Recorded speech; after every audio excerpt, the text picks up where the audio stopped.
আসসালামু আলাইকুম everyone, I hope সবাই অনেক ভালো আছেন। আজকে নিয়ে আসলাম হাঁসের মাংসের রেসিপি। তো আজকে আমি হাঁসের মাংসটাকে আলু সঙ্গে দিব। তো ভাবলাম যে আজকে আলু দিয়ে হাঁসের মাংসটাকে রান্না করে দেখা যাক।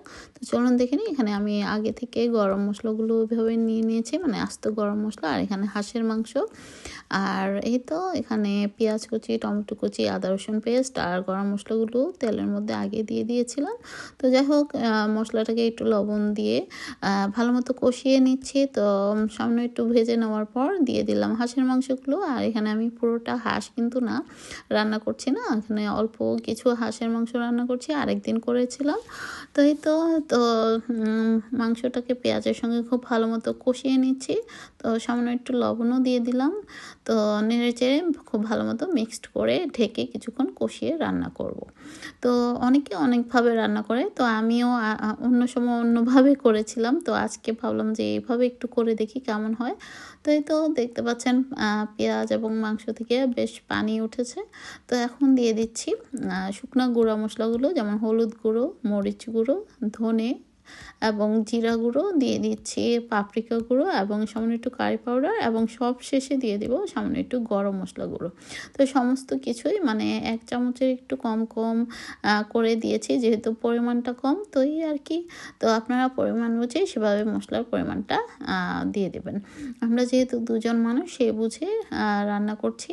তো বেশি মানুষ হলে বেশি উপকরণ, এটাই স্বাভাবিক। তো যাই হোক, সামান্য একটু পানি দিয়ে আবারও একটু নেড়ে চেড়ে খুব ভালো মতো ঢেকে কিছুক্ষণ কষিয়ে নেব।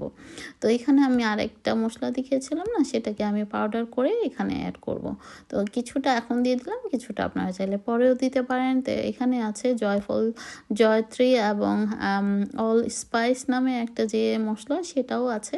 তো এটা খুবই সুন্দর একটা ফ্লেভার। তো ভাবলাম যেহেতু হাঁসের মাংস থেকে মাঝে মাঝে বাজে স্মেল আসে, তো এই মশলাটা দিলে কিন্তু সেই স্মেলটা আর থাকবে না।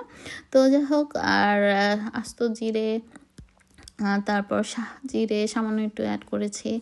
তো আর এলাচ, দারচিনি, তেজপাতা এগুলো তো আর থাকবেই। তো যাই হোক, সমস্ত কিছু দিয়ে এখন আবারও একটু পানি দিয়ে কষিয়ে নিচ্ছি খুব ভালো মতো। দেখতে পাচ্ছেন কালারটা খুবই সুন্দর দেখতে হয়েছে।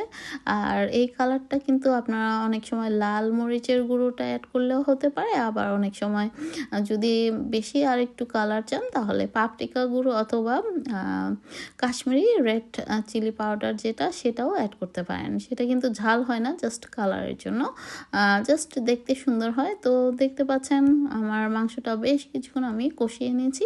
তো এই পর্যায়ে মনে হলো একটু আলু দিয়ে দিই। আলু খেতে আমার খুবই পছন্দ মাংসের সাথে। তো যাই হোক, সামান্য করে আলু দিয়ে দিলাম। তো আলুটা দিয়ে ভালো মতো মানে হাঁসের মাংসের সাথে কষিয়ে তারপর আর একটু পানি দিয়ে দিলাম, তাহলে নিচ দিয়ে লেগে যাবে না। আর একটু পর পর খেয়াল রাখতে হবে, এই আর কি। তো সামান্য একটু লবণ লাগতো, লবণটাও দিয়ে দিলাম। আর পানির পরিমাণটা এই পরিমাণই রাখবো। আর এটা আলুটা সিদ্ধ হতে যতটুকু সময় লাগে আর কি। তো শেষের দিকে কিছুটা ধনেপাতা দিয়ে চুলাটা অফ করে দেবো। আর ধনেপাতাটা চাইলে আপনারা ইউজ করতেও পারেন, আবার নাও দিতে পারেন। দিলে দেখতে ভালো লাগে, খেতেও ভালো লাগে। তো যাই হোক, আমার রান্নাটা অলমোস্ট হয়ে গিয়েছে।